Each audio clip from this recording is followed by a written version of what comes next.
അവൻ ഗെയിം ചെറുതായിട്ട് കളിക്കേണ്ടതെന്ന് നമുക്കറിയാം. അത് ചെറിയ ചെറിയ ഗെയിമുകൾ കളിക്കുന്നത്. അപ്പോൾ ഇവൻ ഇപ്പം കളിച്ചുകൊണ്ടിരുന്ന ഗെയിം എന്താണെന്ന് നമുക്കറിയില്ല. പക്ഷേ ഇത് പ്രോപ്പർലി ഇത് മൊബൈലിൻ്റെ ഫ്രണ്ട് പേജിലില്ല.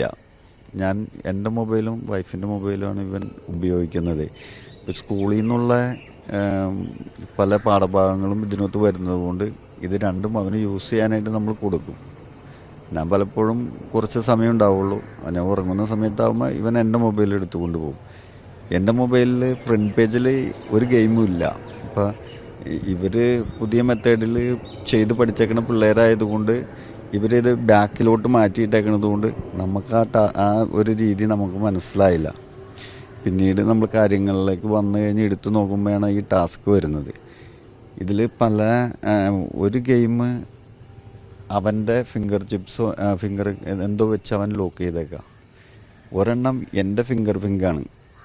അത് സ്റ്റാർട്ടായി. ആ സ്റ്റാർട്ടായതിൽ ആ ഒരു ഗെയിം അനുസരിച്ച് അവൻ കുറച്ച് കളിച്ചിട്ടുണ്ട്. അതിൽപ്പെട്ട ഏതോ ഒരു ഘട്ടം കടക്കാൻ വേണ്ടിയിട്ടാണ് ഇവനിത് ട്രൈ ചെയ്തത്. അപ്പോൾ ഈ ടാസ്ക് കടന്നാൽ അവന് അടുത്ത ലെവലിലേക്ക് പോകാൻ പറ്റുമെന്നുള്ളൊരു കണ്ടീഷനായിരുന്നു ഇരിക്കുന്നത്.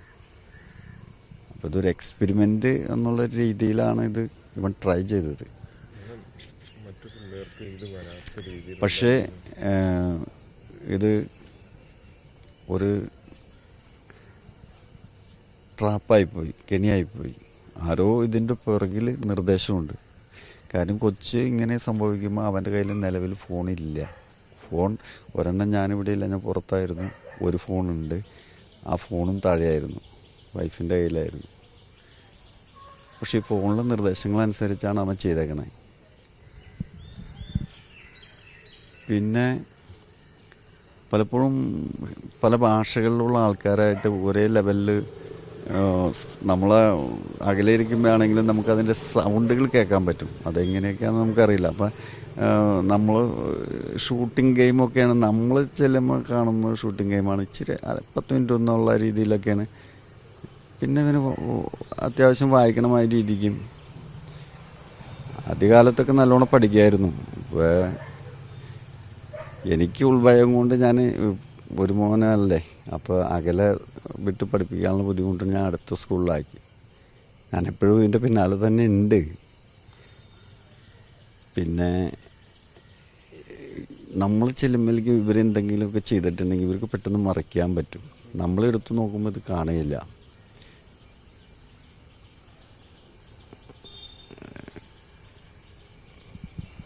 നിലവിൽ ഞങ്ങൾ കൂട്ടുകാരന്മാരെ പോലെയാണ് ഞങ്ങൾ രണ്ടാളും. അപ്പോൾ എന്തെങ്കിലും കാര്യങ്ങളുണ്ടെങ്കിൽ എൻ്റെ അടുത്ത് പറയേണ്ടതാണ്. വാതിലടച്ചിട്ടൊന്നും ഇരിക്കരുതെന്ന് നമ്മൾ പറയാറുള്ളതാണ്. ഇപ്പോൾ ഈ സംഭവം നടക്കുമ്പോൾ വാതിലുകളെല്ലാം ലോക്കായിരുന്നു, ജനലും ലോക്ക് ചെയ്യാത്തതാണ്. അപ്സ്റ്റെയറിലെ റൂമായിരുന്നു. സ്വാഭാവികമായിട്ടും ഒരാളിങ്ങനെ ചെയ്യുമ്പോൾ നമ്മൾ സാധാ ചെയ്യുന്ന ലെവലിലല്ലേ ചെയ്യുള്ളൂ. ഇതിൻ്റെ ഒരു അവസ്ഥ വെച്ചിട്ട് നമ്മൾ ഓരോരോ കാര്യങ്ങൾ പറഞ്ഞ് ചെയ്യിപ്പിച്ച് നമുക്ക് ഇതെങ്ങനെയൊക്കെ ചെയ്യണമെന്നുള്ളൊരു നിർദ്ദേശം കൃത്യമായിട്ട് അവൻ ഇതിൽ നിന്ന് പഠിച്ചെടുത്തിട്ടുണ്ട്. ഇതിനിപ്പോൾ മറ്റുള്ളവർ എനിക്കെന്തായാലും സംഭവിച്ചു പോയി. ഓരോ എക്സ്പെരിമെൻറ്റുകളും പിള്ളേർ ചെയ്യുന്നത് ഇതിൻ്റെ ഓരോ ഘട്ടങ്ങളാണ്. 2 ദിവസം മുന്നേ റൂമിൽ പേപ്പർ കത്തിച്ചിട്ട് കണ്ടു. അപ്പോൾ ഇവൻ താഴെ എക്സ്പെരിമെൻറ്റുകൾ ചെയ്യാറുണ്ട്. സ്കൂളിൽ നിന്നുള്ളതാണെന്ന് പറയും. ശരി, ഇതിന് മുന്നുള്ള എക്സ്പെരിമെൻ്റാണ് ഇപ്പോൾ ഈ ചെയ്ത എക്സ്പെരിമെൻറ്റ്. ഇതിന് മുന്നുള്ള എക്സ്പെരിമെൻ്റാണ് ആ ചെയ്തത്. നമുക്കത് മനസ്സിലായില്ല. അപ്പോൾ ഞാൻ പറഞ്ഞു, മോൻ ഉദ്ദേശിക്കുന്ന മാതിരിയല്ല, പേപ്പറുകൾ ഒക്കെ കത്തിച്ച് കഴിഞ്ഞാൽ അവിടെ ഇവിടെയൊക്കെ തീ പിടിക്കുമ്പോൾ ഉദ്ദേശിക്കുന്ന മാതിരിയുള്ള ബുദ്ധിമുട്ടാണ്. അപ്പോൾ അതുകൊണ്ട് അത് ചെയ്യരുത് കേട്ടോ എന്ന് പറഞ്ഞു. ശരി പപ്പ, ഞാൻ ചെയ്യില്ല എന്ന് പറഞ്ഞു.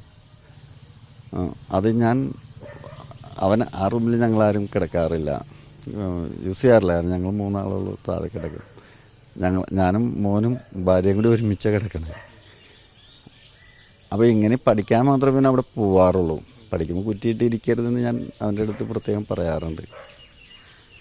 ഇത് കുറ്റിയിട്ടേന്ന് കഴിഞ്ഞാൽ അതിൽ ഞാൻ ചവിട്ടി പൊളിക്കൂട്ട മോനെന്ന് പറഞ്ഞു. പഠിക്കണ്ടോ കളിക്കാണോ എന്ന് എനിക്കറിയില്ലല്ലോ. അതുകൊണ്ട് അപ്പം ഞാനവിടെ ഇല്ലാഞ്ഞത് കൊണ്ട് ഇവൻ കുറ്റിയിട്ടിരുന്നിട്ട് ഇത് ചെയ്തത്. പിന്നെ ഇതിൻ്റെ ഒരു കണ്ടീഷൻ എന്ന് വെച്ച് കഴിഞ്ഞാൽ ആ ഒരു ഏതോ ഒരു ഗെയിമിനെ അറ്റാക്ക് ചെയ്തിട്ട് നമുക്കിപ്പോൾ പുറത്തുനിന്ന് നമ്മൾ നോക്കുമ്പോൾ എങ്ങനെ ഒരു വാതിലടച്ച് ജനലടച്ച് ഈ ഒരു കൊച്ച് പുറയിൽ കൈ കെട്ടി കാല് കെട്ട കോട്ടിട കോട്ടിൻ്റെ ഇത് കെട്ട വായിൽ ഫ്ലാസ്റ്റർ ഒട്ടിക്കുക, അതൊക്കെയാണ് അവൻ്റെ ഇതിനകത്ത് ഞാൻ കണ്ടത്. ബാലൻസ് ഇതെല്ലാം ഒരു കൊച്ചിനെ കൊണ്ട് ഒറ്റയ്ക്ക് ചെയ്യുന്ന ഒരാൾക്കും വിശ്വസിക്കാൻ പറ്റില്ല. പക്ഷെ നമ്മൾ പ്രായോഗികമായിട്ട് ഞാനൊന്ന് ചിന്തിച്ച് നോക്കി. എനിക്കെന്തായാലും സംഭവിച്ചു നോക്കുമ്പോൾ ഇത്തരം ഗ്യാപ്പിലാണ് കൊച്ചിൻ്റെ കൈൻ്റെ കെട്ടാറ്. കാലുമേ അവൻ ചെറുതായിട്ട് കെട്ടിയിട്ടുണ്ട്. ഇത് കൂടാതെ ബാലൻസ് അവൻ കൂട്ടിട്ടിട്ടുണ്ടായിരുന്നു. ഞാൻ ഈ പറഞ്ഞ ഫ്ലാസ്റ്റർ ഒട്ടി. ഇതൊന്നും ഒരു ആത്മഹത്യ ചെയ്യുന്ന ഒരാൾ ചെയ്യുന്ന കാര്യമല്ല. അപ്പോൾ ഈ കൈപ്പുറയിൽ വന്നില്ലേ, കൈപ്പുറയിൽ വരുത്തണ്ടേ? എങ്ങനെ വരും? സ്വാഭാവികമായിട്ട് എല്ലാവർക്കും സംശയം തോന്നില്ലേ? സാറിന് അറിയോ എങ്ങനെ വരുമെന്നറിയോ? വരുമോ? പുറയിൽ വരില്ല. ഒരു കട്ടിലുമ്പോൾ നമ്മൾ ഇരിക്കുകയാണ്, നമ്മുടെ കാല് ഇതിലെ അടിക്കടി ഇട്ട കൈ പുറയിലായോ? ഇല്ലേ?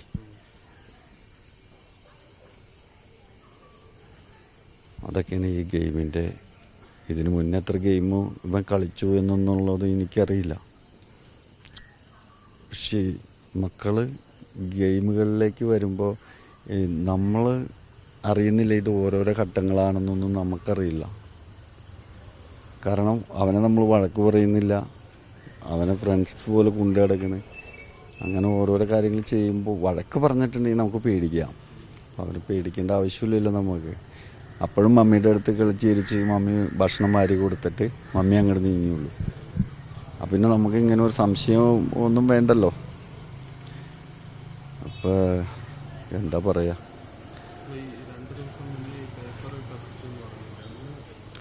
ആ പേപ്പർ കത്തിച്ചപ്പോൾ വാതിലടച്ചിട്ടുണ്ടായിരുന്നു. അപ്പോൾ ഇടയ്ക്ക് വൈഫ് കയറി ചെന്ന് കഴിഞ്ഞപ്പോൾ വാതിൽ മുട്ടിയപ്പോൾ ഇവൻ തുറക്കാൻ താമസം വന്നു. അപ്പോഴാണ് ഈ പേപ്പർ കത്തിച്ചാണ് കണ്ടത്. അത് എൻ്റെ അടുത്ത് വന്ന് പറഞ്ഞു പേപ്പർ ഇങ്ങനെ കത്തിച്ചിട്ടുണ്ടായിരുന്നു. സ്വാഭാവികമായിട്ടും ഞാൻ വിചാരിച്ചു ഇതൊരു എക്സ്പെരിമെൻ്റ് ആയിരിക്കും എന്ന് വിചാരിച്ചു. വാതിലടച്ചിട്ടും ഉണ്ടായിരുന്നു. ആ വാതിലടച്ച കേസ് ഞാൻ എന്നെ പിന്നീടാണ് പറഞ്ഞത്. ഇത് കത്തിച്ചിട്ടുണ്ടെന്ന് പറഞ്ഞോളൂ, പേപ്പർ കത്തിച്ചിട്ടുണ്ട്. അപ്പോൾ ഞാൻ പറഞ്ഞു മോനെ അവിടെ ഇട്ട് പേപ്പർ കത്തിച്ച് കഴിഞ്ഞാൽ പിന്നെ കർട്ടനും കാര്യങ്ങളും മരമൊക്കെ ഉള്ളതല്ലേ, അപ്പോൾ അത് തീ പിടിച്ച് കഴിഞ്ഞാൽ മോൻ ഉദ്ദേശിക്കുന്നിടത്ത് നിൽക്കില്ല, കൂടുതൽ ഭാഗങ്ങളിലേക്ക് കത്ത് കയറും. നമ്മൾ വാർക്കയാണെങ്കിലും അത് മോനെ ഓരോ സ്ഥലത്ത് കണ്ടിട്ടില്ല. ഇല്ല പാപ്പ ഞാനിനി അങ്ങനെ ചെയ്യില്ല എന്ന്. നമ്മളത് വിശ്വസിച്ചാൽ മതിയില്ല. അപ്പോൾ അങ്ങനെ ചെയ്യില്ല എന്ന് പറഞ്ഞതുകൊണ്ട് പിന്നെ ഞാനങ്ങ് മുകളിലോട്ട് കയറി നോക്കിയില്ല. കാരണം അങ്ങോട്ടേക്ക് അധികം പോകേണ്ട അത്യാവശ്യമില്ല. മുകളിൽ നമ്മൾ അധികം യൂസ് ചെയ്യണമില്ല, അതങ്ങ് തുറന്ന് കിടക്കാം. ഇവൻ അവിടെ ഉണ്ടെങ്കിൽ ഞാനുണ്ടെങ്കിൽ വാതിലടയ്ക്കില്ല. പിന്നെ ഇവൻ പഠിക്കണ്ടെങ്കിൽ ഞാൻ പതിയെ കയറി ചെന്ന് നോക്കും പതിക്കാണോ എന്താ ചെയ്യണേന്ന്. ഇപ്പം നമ്മൾ ഇവിടുന്ന് ചെല്ലുമ്പോൾ അത്ര അകലയിൽ ആൾ ചെല്ലണ കാണാൻ പറ്റും. അത്രയും ഗ്യാപ്പ് കൊണ്ട് ഇവർക്ക് ഇത് വേണമെങ്കിൽ മാറ്റാൻ പറ്റും. അപ്പോൾ നമ്മൾ ചെല്ലുമ്പോൾ ഇവൻ പഠിക്കണ ഭാഗമായിരിക്കും നമ്മൾ കാണുന്നത്. ശരി മോൻ പഠിച്ചോ എന്ന് പറയുമ്പോൾ താഴ്ത്തു വന്നിരുന്ന് പഠിക്കാൻ പറയും. അപ്പോൾ നമ്മളിങ്ങോട്ട് പോരും. അതിനിടയ്ക്ക് ഈ ഗെയിം ഉണ്ടോ എന്നറിയണമെങ്കിൽ ഇത് നമ്മൾ ഒറിജിനൽ നമ്മൾ യൂസ് ചെയ്യുന്ന ഭാഗത്തല്ല, ഇത് ഇങ്ങോട്ടൊക്കെ തട്ടിയിട്ട് ഇപ്പുറത്തിട്ടിട്ട് പിന്നെ അത് ലോക്ക് ചെയ്തിട്ടേക്കാം. അപ്പോൾ നമ്മളത് അതും കഴിഞ്ഞ ഒരു 10-20 ദിവസം മുന്നേ ഒരു കൊച്ചിറക്കൻ എന്നെ കാണിച്ചു തന്നതാണ്. അതങ്കിലേ സിമ്പിളല്ലേ, ഇങ്ങോട്ട് തട്ടിക്കഴിഞ്ഞാൽ അത് കാണാമെന്ന് പറഞ്ഞു. പക്ഷെ അപ്പോഴും നമ്മളതൊരു ഫങ്ഷനിലായിരുന്നു. പിന്നീടും നമ്മൾ അതിനകത്തേക്ക് നമ്മൾ ട്രൈ ചെയ്തില്ല. പിന്നെ ഇവൻ കളിക്കണ ഗെയിമുകൾ പുറത്ത് എൻ്റെ മൊബൈലിലൊന്നുമില്ല, വൈഫിൻ്റെ മൊബൈലിലാണ് ഇത് പുറത്ത് കിടന്നായിരുന്നു ഈ ഗെയിം. ആ മൊബൈൽ ഞാൻ വല്ലപ്പോഴും ഞാനവിടെ നിൽക്കുമ്പോൾ ഫോൺ വന്നാൽ മാത്രമേ ഞാൻ എടുക്കാറുള്ളൂ. പിന്നെ അവൻ പഠിക്കണതല്ലേ, രണ്ടിലും ഒപ്പം തന്നെയുണ്ട് പഠിക്കണത്. അപ്പോൾ പിന്നെ എൻ്റെ മൊബൈൽ അധികം കൊടുക്കേണ്ടതും പറ്റില്ല. അപ്പോൾ ഈ ഗെയിമിൻ്റെ ഒരു പ്രത്യേകതയാണത്. അതിലിപ്പോൾ അവൻ എത്ര ലെവലിൽ ഏതൊക്കെ ലെവലുകൾ കടന്ന് അവൻ പോന്നിട്ടുണ്ടെന്ന് എനിക്ക് തോന്നുന്നു. കാരണം ഈ സ്പാം എന്നും പറഞ്ഞുകൊണ്ടൊക്കെ കുറച്ച് മെസ്സേജുകൾ വരാറുണ്ട്. ചില കോളുകൾ വന്നു കഴിയുമ്പോൾ നമ്മൾ എടുത്തു കഴിയുമ്പോൾ അത് കട്ടായി പോവുകയാണ്. എൻ്റെ കയ്യിലല്ല വരാറ്, വൈഫിൻ്റെ കയ്യിൽ. അത് മെസ്സേജ് ആയിരിക്കുമെന്നാണ്. അപ്പം ഒരു കോൾ വന്നല്ലോ എന്ന് പറഞ്ഞപ്പോൾ അവൻ പറഞ്ഞത് സ്പാം ആയിരിക്കും എന്ന് പറഞ്ഞു. ഈ സ്പാമിൻ്റെ എന്താണെന്ന് എനിക്കറിയില്ല, അതെന്താ പ്രത്യേകത എന്നറിയില്ല. പിന്നെ ഈ ഇടയ്ക്ക് ഈ മൊബൈലുകളിൽ valent 5 rupees your reward 5 rupees എന്നൊക്കെ പറഞ്ഞു വരാറുണ്ട്. അപ്പം ഞാൻ വിചാരിക്കും ഈ 5 rupees വന്നത് എൻ്റെ അക്കൗണ്ടിൽ നോക്കുമ്പോൾ അത് കാണാനില്ല. എൻ്റെ അക്കൗണ്ടിൽ നോക്കുമ്പോൾ എൻ്റെ മൊബൈൽ നമ്പറാണ് അത് കൊടുത്തേക്കുന്നത്. എൻ്റെ കയ്യിൽ 5 rupees നിങ്ങൾ ഇത് ചെയ്തു എന്ന് പറയുമ്പോൾ നമ്മൾ ഈ 5 rupees നമ്മുടെ അക്കൗണ്ടിൽ വന്നിട്ടില്ല. അതിനിടയ്ക്കിടയ്ക്ക് 5 രൂപയൊക്കെ വരും, ഈ അക്കൗണ്ടിൽ ഇല്ലാണ്. അപ്പോൾ നമ്മൾ ഇവനായിട്ട് ഇത്ര ഫ്രണ്ട്ഷിപ്പ് ഉള്ളതുകൊണ്ട് നമുക്ക് ഇവൻ പറഞ്ഞ പപ്പേ എൻ്റെ ഈ അക്കൗണ്ട് ഇപ്പോൾ കൊടുത്താൽ എനിക്ക് 850 രൂപ കിട്ടും എന്നൊക്കെ പറഞ്ഞു. വേറെ ആൾക്കാർ ഇത് എടുക്കാനുണ്ട്, കൊടുക്കും. ഞാൻ പറഞ്ഞു എനിക്ക് നിൻ്റെ 10 പൈസയും വേണ്ട, നീ കളിച്ചുള്ള കാശും വേണ്ട, നീ പഠിച്ചാൽ മതി. എനിക്ക് നിൻ്റെ കളിച്ചുള്ള കാശും വേണ്ട, ഒന്നും വേണ്ട, എൻ്റെ അക്കൗണ്ടിലേക്ക് വിടണ്ട, എനിക്ക് വേണ്ടാനോന്ന് പറഞ്ഞു. അപ്പം നമ്മൾ വിചാരിക്കണ ഈ ചെറിയ ഇതാണെന്നാണ് നമ്മൾ വിചാരിക്കണേ. അതെൻ്റെ മൊബൈലിൽ മെസ്സേജ് ഉണ്ടായിരുന്നു. പക്ഷെ നമ്മളിത് ഈ മെസ്സേജ് 1-2 പ്രാവശ്യം വന്ന് നോക്കി കഴിഞ്ഞപ്പോൾ എൻ്റെ അക്കൗണ്ടിൽ ഈ പൈസയൊന്നും വന്നിട്ടില്ല. അപ്പോൾ പിന്നെ നമ്മളത് പേരെന്താന്ന് വെച്ചിട്ട് കളിപ്പിക്കലാണെന്ന് വിചാരിച്ചു. അത് ഇവൻ കളിക്കണേൻ്റെ ഒന്നും എനിക്കറിയാൻ പാടില്ല. ഇവൻ കളിച്ച് പോയിൻ്റ് നേടുമ്പോഴാണ് 5 രൂപ 2 രൂപയൊക്കെ ഇതിനകത്ത് കയറിക്കൊണ്ടിരുന്നത്. നമുക്ക് ആവശ്യമില്ലാത്ത പൈസകൾ വരും, എൻ്റെ അക്കൗണ്ടിലോട്ട് വന്നില്ല, മെസ്സേജ് വന്നുകൊണ്ട്. അപ്പം നമുക്കറിയില്ലല്ലോ.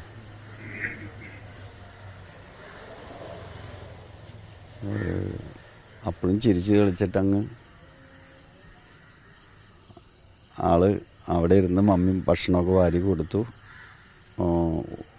മമ്മി ഉണ്ടുണ്ടാക്കി കഴിയുമ്പോൾ എനിക്ക് തന്നെ എന്ന് പറഞ്ഞു. അപ്പയാണ് ഞാൻ വിളിക്കണേ. ഞാൻ കളമശ്ശേരിയിൽ നിന്ന് വിളിച്ചിട്ട് ഞാനിവിടെ എത്തിയപ്പോൾ തന്നെ അവൻ അന്വേഷിച്ചിട്ട് ആണ് ഇങ്ങനെ സംഭവം ഉണ്ടായത്. അപ്പോൾ ഉണ്ടുണ്ടാക്കിയിട്ട് എനിക്കും തന്നോട്ടം മമ്മി എന്ന് പറഞ്ഞു. മോള് മംഗലാപുരത്ത് പഠിക്കുന്നത്, ഞാൻ അവിടെ പോകാനുള്ള പരിപാടിയായിരുന്നു. ഇന്നലെ അവനെയും കൊണ്ട് പോകാനുള്ള പരിപാടിയായിരുന്നു. അപ്പോൾ എനിക്ക് തന്നോട്ടം തരാം മോനും തരാം, മോനും എടുത്ത് വയ്ക്കാമെന്ന് പറഞ്ഞു. ഉണ്ടയൊക്കെ ഭയങ്കര ഇഷ്ടമാണ്. അപ്പം ഇവന് ഇങ്ങനെയുള്ളൊരു മെൻറ്റാലിറ്റി അവനില്ല. ഈ ഒരു ടാസ്ക് അവൻ കവർ ചെയ്യണമായിരുന്നു. അതിനു വേണ്ടിയിട്ട് അവൻ ചെയ്തതാണ്. പക്ഷേ ഇവൻ ഉദ്ദേശിച്ചോടത്ത് അതിൻ്റെ കുരുക്കുകൾ ആ വഴിക്കല്ല വന്നത്, ഓപ്പോസിറ്റ് ഡയറക്ഷനായിപ്പോയി. ഇതിന് കൃത്യമായ നിർദ്ദേശം ഏതെങ്കിലും ആപ്പ് വഴി വന്നിട്ടുണ്ട്. നമ്മളിപ്പോൾ മൊബൈലിലൊക്കെ നമ്മളത്ര വില്ലിങ് അല്ലാത്തത് കൊണ്ട് നമുക്കത് മനസ്സിലായില്ല. ഇപ്പം 2 ഫോണും പോലീസിൻ്റെ കയ്യിലാണ്.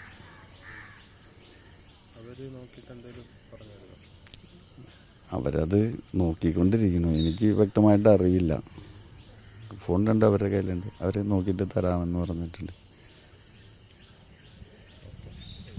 ആ കുട്ടി അത്രയും നിഷ്കളങ്കനായിട്ട് ജീവിച്ചിരുന്ന, നല്ല കുട്ടിയായിട്ട് ജീവിച്ചിരുന്ന ആളാണ്. പക്ഷേ ഇവന് ഇങ്ങനൊരു ഗെയിം അല്ലെങ്കിൽ അങ്ങനൊരു ഗെയിം പെട്ടെന്ന് മെൻ്റലി അവൻ്റെ മനസ്സിനെ സ്വാധീനിക്കുന്ന ഗെയിം മൊബൈലിൽ കിട്ടുക എന്നുള്ളത് സത്യം പറഞ്ഞ സങ്കടകരമായ കാര്യമാണ്. ശരിക്കും അങ്ങനെ ഒരു ഇതുണ്ടാവരുത്. ഒരു കുട്ടിക്കും ഇങ്ങനെ ഒരു അവസ്ഥ വരരുത്. കാരണം ഇങ്ങനെ മെൻ്റലി ടോർച്ചർ ചെയ്യുന്ന അല്ലെങ്കിൽ അങ്ങനെയുള്ള ഗെയിമുകൾ നമ്മുടെ ഫോണിൽ അവൈലബിൾ ആവുക എന്നുള്ളത് നമുക്ക് ഒട്ടും ഭയങ്കര സങ്കടകരമായ കാര്യമാണ്. അതില്ലാതിരിക്കാൻ എന്താ ചെയ്യേണ്ടതെന്ന് വെച്ചാൽ അത് ചെയ്യും.